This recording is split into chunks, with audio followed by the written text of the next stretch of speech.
Okay, I'm using the SVBony 3-8mm zoom eyepiece, and for the finder eyepiece I use this SVBony 20mm, and I compare it with the Takahashi 7.5mm and Starguider ED 8mm. I'm using the Skywatcher 120 ED Pro Schott glass. That is 120, yeah.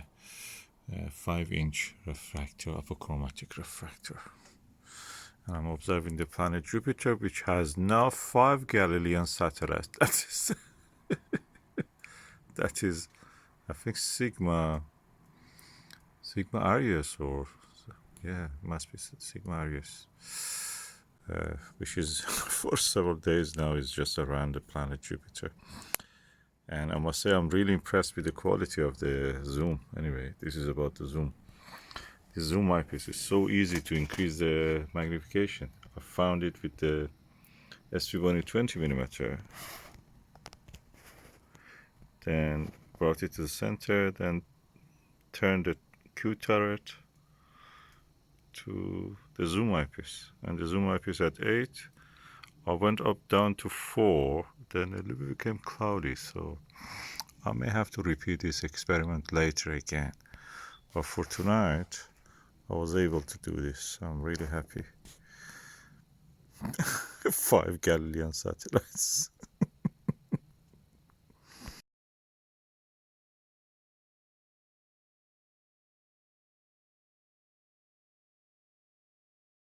Of course, I'm in the street light section of the house in the front garden, so I'm using this pop-up tent, not completely going inside it, just 2 sections of it, just to block the street light.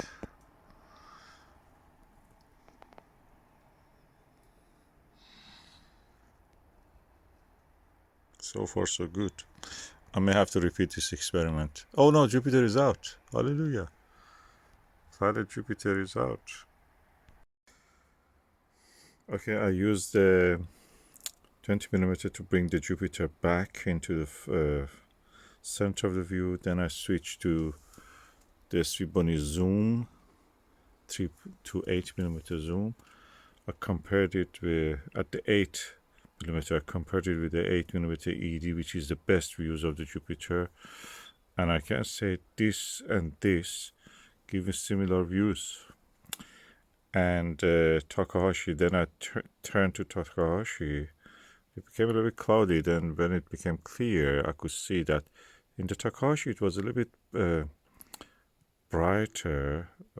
Detail was tad less than this and this together.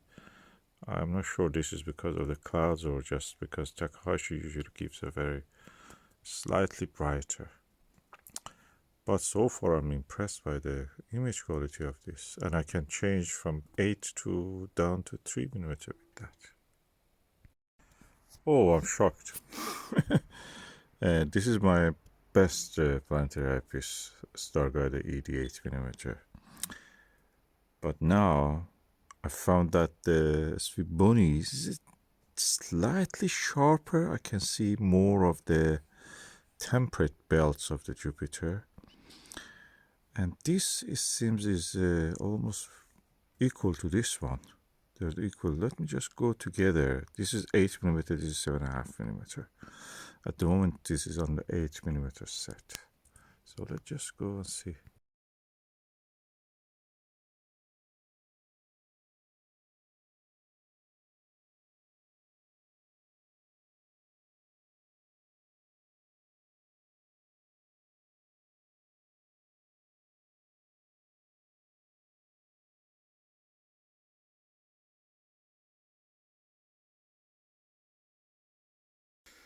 Okay, now I'm comparing between the Takahashi and the SVBony 8 at the 8mm. This is 7.5mm.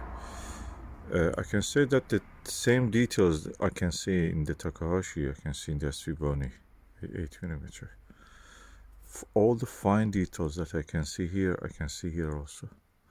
So that's that's very impressive. Now I want to go actually change the setting from 8 to 7 just to see what the change will be. Ooh, hallelujah. I changed it to 7mm now, as you can see. And actually the template belt became more clear and I can see some color in it. Kind of, can I say, a little slightly orange brownish.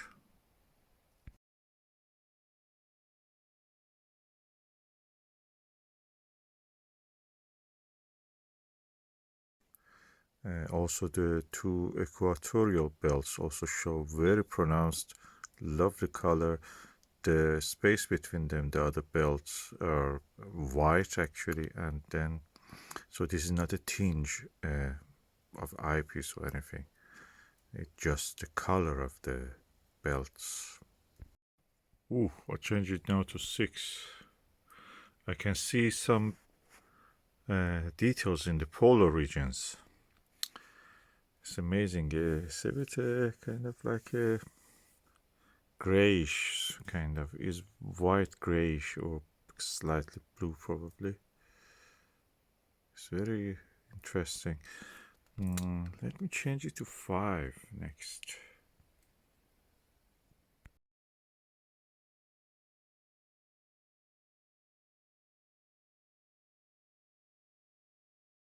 Oh, I can see details in the two equatorial belt. There's some darker brown patches on them, and then a little bit lighter colored indentation into it. And also the polar regions, those, I can see some more detail in that. Oh god, that's, that's lovely. It's now setting on a 5. So I'm just going to see if I can. By the way, they were parafocal with the 5 was parafocal with 6 and 7 and 8. So I'm going to change it to 4. Let's see.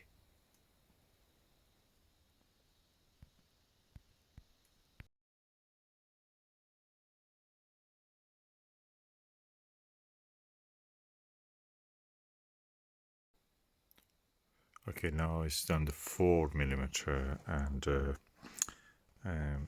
it was not exactly parafocal with the 5, so I had to go, I think, a little slightly inward, and then it come to focus. Beautiful image, magnified. And then my eye, I've shown some halo around the planet, right? I wasn't sure this is the eyepiece or my eye, so I just waited, pressed my eyes a little bit, made it wet with my, tear in the eye, and the halo disappears. So that must be a reflection from my cornea over the eyepiece, then back to my own eye. So now it is clear. I don't have any difficulty seeing. There is no glare or reflection. Amazing. Want to know, go to 3mm. I can't do that 3mm with Jupiter.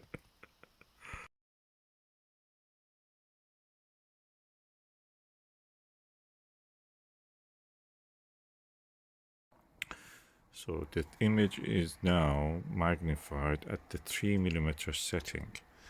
I can say that the image has not deteriorated. Although with this ultrazoom, it's a little bit too fast. They pass the image, drift away quicker than when it was at 5 even or 4. And yeah, the image quality, let me just say, I can tell that I see more details in the temperate belt, which was orange brown. I can see clearly the orange brown coloring in that, and also some intensified part of it is a little bit darker, intensified brownish orange color. And yeah, if I want to compare with the images of the spacecrafts, imagine that you see the images of Pioneer 10 in 1972. I think it passed to Jupiter.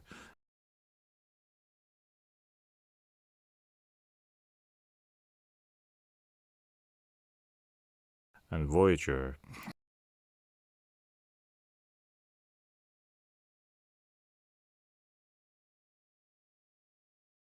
The image, what I'm seeing now, is something between the image quality of the Pioneer, and Voyager. 1972, 1979, 1980.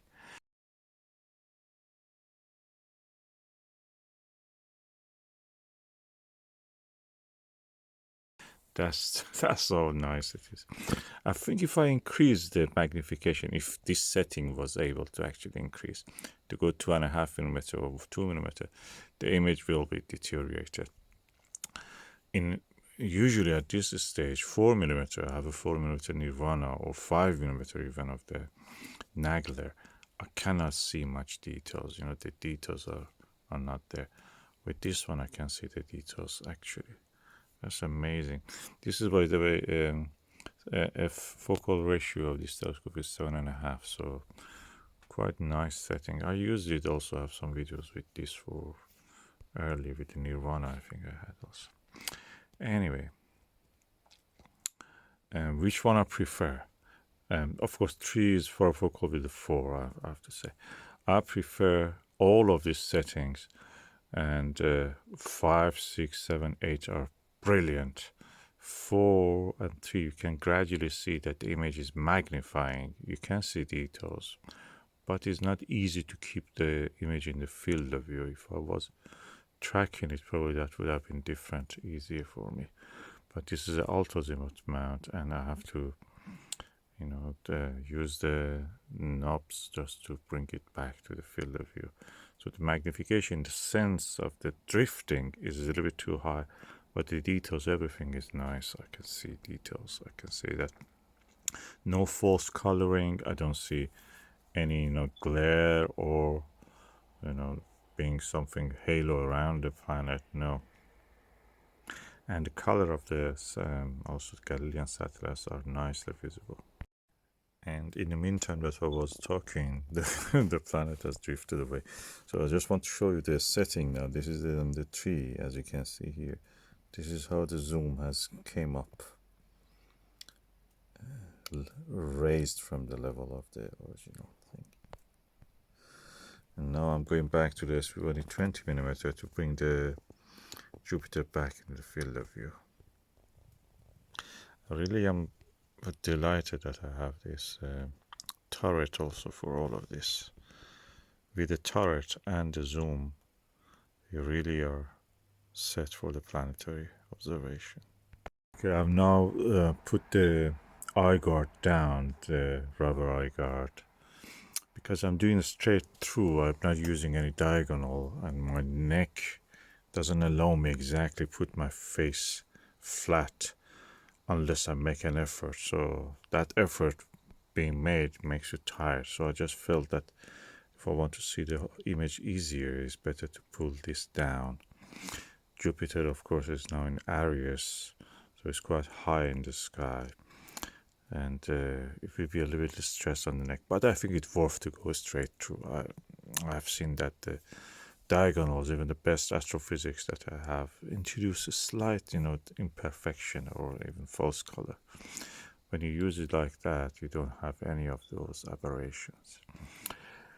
And amazing detail. I'm now back on the 8mm, and details I can see on the Jupiter is amazing, as good as the Starguider and the Takahashi.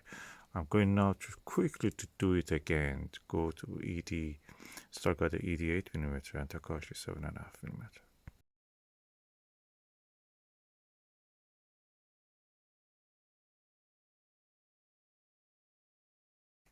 Okay, I came back to Takahashi and then ED 8mm. And I can say that this is more comfortable to look. At the same time, the details are more visible on the SVBony Zoom Eyepiece. In these two, the light control in this one is better than Takahashi. First, his background is dark. But when it comes to detail, this one is the winner. It has the winner. This has the darkest background. Details on this is better, and generally this is more comfortable than both of them. The brightness, the darkness, and the contrast of the image first, second, third. The details on the planet first. These two come second. So first is SVBony. I think this SVBony is a winner in this.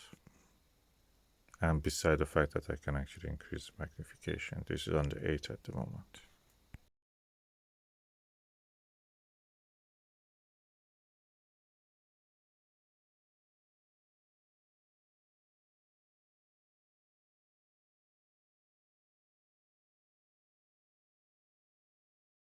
And the image is like, first of all, when I look through this, I feel that I'm as if I'm using those eyepieces that I have 110 degrees myriad. I can look from this corner and see the field of the edge of the field of view. But I put the planet on this edge, and I could see the same details that I could see at the center. So it was sharp to the edge, probably around 1%, 2%, a slight color of the purple color, I think. Was it because I was looking really at an angle?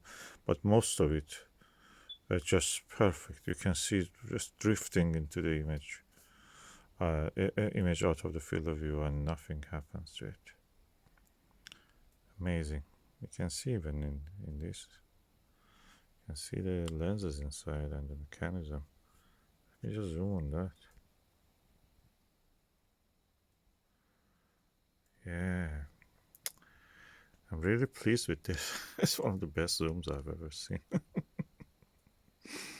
Oh, best eyepiece actually. Okay, this is the Q-Turret and the set of the eyepieces that I was using. It was getting a little bit, damp outside, so I just came in. The lens has immediately dried when I came in, so that's it. That's for tonight. Very clear night. Oh God, I wish it was a little bit Gemini was higher. I could see the comet Nishimura. But anyway, this is it. The zoom. I'm really pleased with the SVBony zoom, and I'm sure that I will be using it a lot.